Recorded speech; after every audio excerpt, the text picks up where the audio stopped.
Hey, what's up everyone? Tedrick85 here, and today I'm going to be talking about Episode 10 of Book 4 of Legend of Korra, titled Operation Beifong.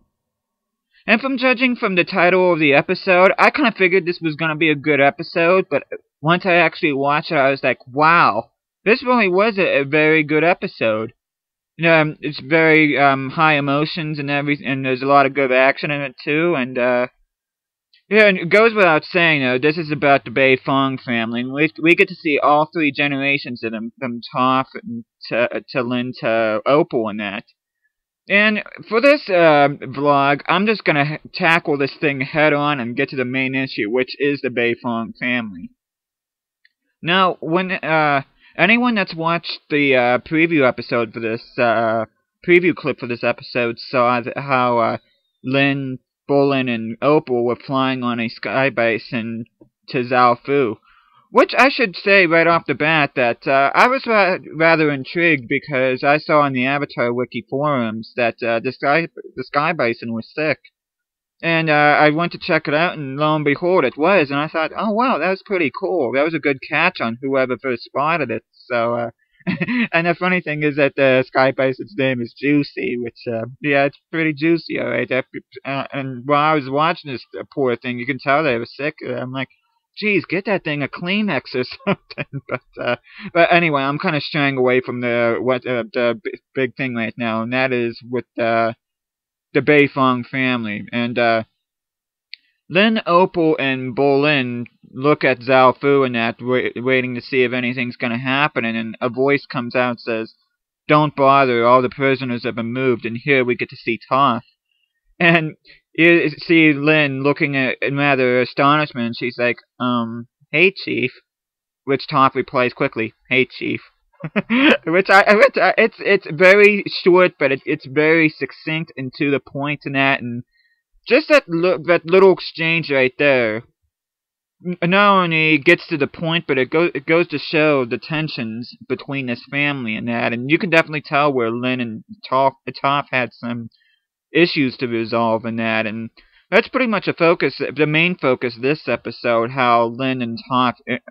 interacted, and here we get to see them. Of course, Bolin and Opal were there, but here Toph finds out that Lin has reconciled with Sue, and to which Toph was rather pleased by that, asking Lin, or pretty much commenting rather, that she thought that the two of them didn't get along in that, and that she was happy that they were able to, and Toph also says that she hasn't seen Lin in a couple years, which, of course, Lin got annoyed, and she's like, more like 20 years, and Toph is like, boy, the time flies by when you're older. Which, someone correct me on this, whether in a video response or a comment below, but I thought Toph and her kids didn't see each other in 30 years, unless I'm misinterpreting it and thinking it was just Lin and Sue and that, but here, when I heard Lin say 20 years, I got kind of baffled by that. So if anyone could clear that up for me, because I haven't rewatched the Book 4 episode since I've done my vlog, so that I am a little bit fuzzy on. But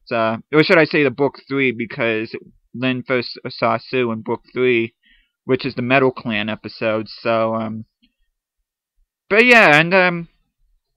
What really brings things to a boil in this episode is here the Bolin, Opal, Lin, and Toph end up sitting together in this campfire, and we finally get to find out who Lin's father is. And here Toph ends up explaining that it's some guy named Kanto, whom she met and that she liked and that, but things just didn't work out, and that was pretty much all that she said. Which I find it interesting that she told Lin in that kind of manner, because here you can tell Lin was bothered because she pretty much has lived her entire life without a father figure. You can tell where it's bothered her that she never did have that father figure, and that Toph didn't want to tell her, which I gotta admit, as much as I love Toph, I think she is kind of like in the wrong on this, because I think every child should deserves to know exactly who both the parents are, and yeah, I just think that in this instance, I think Toph was a little bit, I don't know, I'm sure she had good intentions by it, but you know, I just felt that she should have been more level with Lin instead of keeping it a mystery. Which I also have to say this too, because I gotta think this Kanto guy, in a way she told Lin that's who her father was. I'm beginning to wonder, you know, if this Kanto guy really is Lin's father, or if she's just saying that just to satisfy Bolin's question, and that, which I hate to ask this because I don't think Toph, I hate to think that Toph is a dishonest person, or should I say a deceptive person rather than that, but I'm sure, like I said before, I'm sure she has good intentions. But I just find it kind of odd that in that circumstances she would deliver that kind of response to such an important question like that and not even be the least bothered with it. And, but like I said before, needless to say, even though Toph seems to let go of the past and that, you can tell that Lin was furious knowing that, her mother had kept us so long, and, she pretty much told Toph off, and, here she was, she didn't hold anything back, Lin didn't, you know, she let Toph know exactly how she felt, and at the same time, whereas I felt Toph is wrong for not being level with Lin as in terms of who her father is, but here, as tough as what the kind of attitude in that Toph exhibits, you can tell that what Lin told her really bothered her in that, and because Lin pretty much says, you know, you keep on saying that you've forgiven me, but how am I supposed to forgive you for not only keeping my father's identity from me, but being out of my life for so long and that. So, here you can definitely tell exactly why it's been taking a toll out on this family, which, yeah, I also, before I continue, I should mention, which I think serves as a good segue to this, but, I think it's interesting that we get to, we find out who Lin's father is, so to speak, but not one mention of who Sue's father is, which, of course, this adds fuel to the fan theory out there that Sokka might be Sue's dad because Sue has the darker complexion, and of course Sokka being from the Water Tribe and that being darker complexion, and that's been the internet rumor ever since Sue was introduced in Book 3, but I'm not here to talk about internet theories. I'm pretty much going to be talking about this episode, and as far as Sue's concerned, here Bolin, Opalin, and Toph end up finding not only Sue, but her family and everybody else in this prison and that, and here they had to wait until Kuvira and her forces evacuated, because Kuvira, of course, is trying to harness the Vine Spirit energy, which, the weapon comes in the form of a cannon, which I must admit is eerily similar to railway cannons that the Germans used during World War II, and it definitely, you can tell from Kuvira's oppression and her dominance over the Earth Kingdom that it definitely has that Nazi Germany feel, and I can certainly understand how people can draw that parallels, because there are quite a few similarities there, and here, while they're trying to Kuvira's trying to make this weapon work in that, or should I say, Kuvira's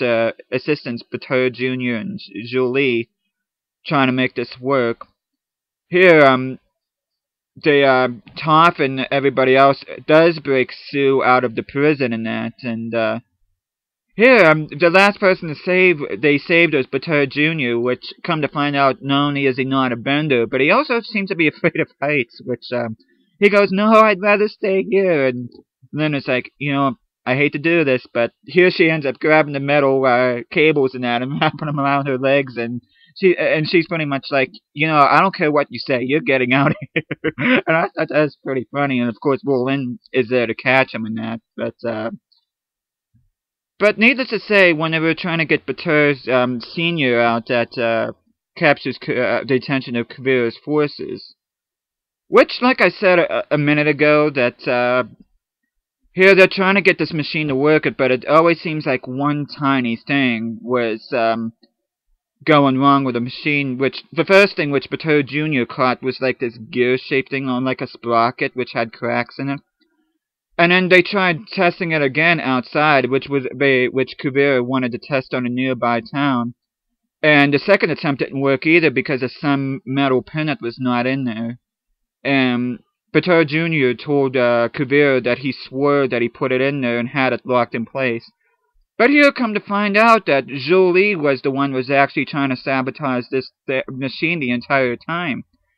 Which, in a way, I'm very happy because, you know, I like Jolie, even when Varric was picking on her and pretty much demanding everything from her and that. So, to see her defect from Kuvira as well, being good overall, really brought a smile to my face because I like Jolie as a character in that. So,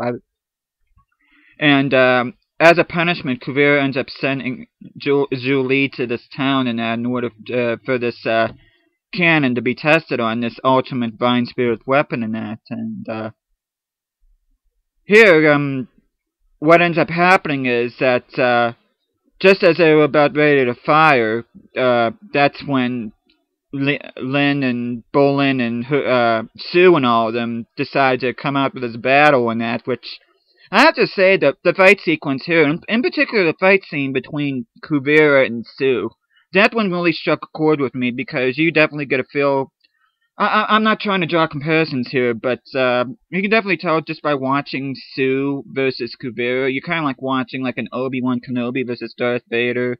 or a Luke Skywalker versus Darth Vader, because you can definitely tell it's really down to personal business and that, and seeing them fight like that, which the fight choreography in there was absolutely fantastic, and I just it was amazing in that, and here Kuvira ends up getting the upper hand over Sue in that, and here she ends up retreating with Lin Bolin and her twin boys in that, surrounded by this earth formation that Lin created. And here, what ends up happening was Kuvira's forces ended up going all around them in that. And just when things are about to look at really bleak for the heroes, all of a sudden, this big earth wave ends up flowing by and just obliterating all of Kuvira's forces. And lo and behold, it's Toph, which, prior to the conflict between Sue and Kuvira and Lin and all that Toph didn't want to meddle in with the affairs, which she had said in the beginning of the episode that she's not the action hero type that she was when she was younger, and that's why she wasn't involved in any of these conflicts. But you can tell that since her family and that was trying to reconcile the differences, this was the time that Toph had to show up and show her stuff. And I gotta admit, you know, that earthwave she did, it wasn't anything too super spectacular, but once I saw that and saw Toph doing that, I was like, oh my god, that was awesome! And just to see her do that, and you can definitely tell that Toph means business, and she even points to Kuvira, and she's like, you give metal benders a bad name. And I gotta admit, this few seconds of the episode really resonated with me because you can tell Kuvira wants to do something about Toph, but she doesn't, you know, because I'm not sure if it's out of respect or that, or if she really is afraid of Toph, but I thought this spoke volumes because as a Toph fan, like myself and that, and knowing everybody else that likes Toph and that, and we're thinking, I'm sure I'm not alone when I thought this, but when I saw Kuvira deciding not to attack Toph, I was thinking in my mind, you know, Toph really has to be a badass if not even Kuvira wants to fight her, so I thought that was pretty awesome. So, but yeah, Toph and her daughters end up making peace again for the most part, and that, of course, there's going to be little minor issues in that, but, and of course, Bolin and Opal's relationship seems to be on a mend in that, so, and while all this awesomeness is going on with, Toph's family and that, we get to see back in Republic City, President Michael with Korra, Asami, Varric, and Mako talk about the next course of action that they should take in case Kuvira is ready to attack Republic City and that. And Varric and Asami come up with these flying suits after they see dragonfly hummingbirds and how they fly. To which President Raiko kind of gets a little upset, and he's like, how come you're not harnessing any of the Divine Spirit energy? Which Varric ends up telling the President the same thing he told Kuvira in that that kind of power should not be used, to which President Raiko rebutted, well, Kuvira's using it, why can't we? And that's when Korra stepped in, and she's like, it's because there's divine spirit energy being harnessed that's causing the spirit world to be in unrest to begin with, and that's why all these things in Republic City are going on. And she ends up coming up with a solution that since she's the Avatar, maybe if she can go in the Avatar state and reason with the spirits and that, since they seem to like Republic City so much, that they can help out, which which I do have to add this even before I even get more on Korra, that Prince Wu had a moment of brilliance here, which I know I've criticized Prince Wu in the past and that, but I thought this was his shining moment because he stepped up to the plate for once, and he's like, you know what? While Asami and Varric are getting these flying machines and that taken care of, and while Korra's trying to talk to the spirits, we should concentrate on getting the citizens of Republic City out. That way, just in case Kuvira attacks, and President Raiko pretty much says, you know what? That's a good idea. So it's nice to know that someone even as shallow as Wu might seem to be can have their moments of brilliance like that, and I was really happy for Wu that he was able to interject like that and come up with something like that, because I think it's very important for his character, and I think it's important for him to shine. So, but yeah, they get right to it, and Korra ends up going to the spirit world, and she's trying to convince the spirits to help them out and try to prevent Kuvira from attacking Republic City. And this one spirit, this bird serpent thing, I'm not even sure what it is, but he pretty much, or it, whatever it is, pretty much tells Korra, you know, that Korra is no different from Kuvira in the sense that much like Kuvira wants to use the spirits as weapons, that Korra wants to too. And the spirit pretty much tells Korra no, and it and the other spirits abandon her, much to as much as Korra wants to rally them, and that she just can't. And in a way, I do kind of understand the spirits, but at the same time, I think Korra really should have brought it home by saying, you know what, like almost like for those of you that watch Star Wars Episode 1, you know how Boss Nass refused Qui-Gon Jinn and Obi-Wan Kenobi's help, and helping the Gungans up on the land and that when they're in the underwater city. And Korra sort of said something like Obi-Wan Kenobi in the order of saying like, you know, what happens up there is going to happen down here. Sure, if it's a symbiotic relationship, surely you must understand this. And and having said that, you know, I think the spirits will come to reason after a while and that, but I've really felt bad for Korra in this part of the episode. I mean, you really don't get to see a whole lot of her in this episode as it is, because it's all about the Beifongs, obviously, but here I really felt bad for Korra, because once again she feels like she's helpless in that, and you can tell she really wants to help out the world, but she just can't. So, and I just felt bad for her there, and but come to find out at the end of the episode that Kuvira is planning on attacking Republic City in 2 weeks and that, and with hopefully well, Kuvira is hoping anyway that this machine will be ready and that way she can make an advance on Republic City and that, and add that to her Earth Empire, which really sets the stage for the next episode, which I should say is titled Kuvira's Gambit. So, but yeah, we're getting right down to the nitty-gritty. We're really getting to the climax of the conflict here, and it's hard to believe it's in 2 weeks the series is going to be over and that. So, it's going to be really fascinating to see what exactly happens with how Republic City is going to counteract with Kuvira and that, and what exactly Kuvira plans on doing should she conquer Republic City, and most importantly, what Korra is going to do about Kuvira's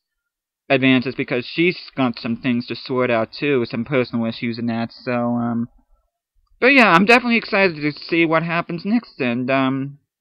that's pretty much it I really have to say about this episode. So, thank you for watching this, and I will see you again next time.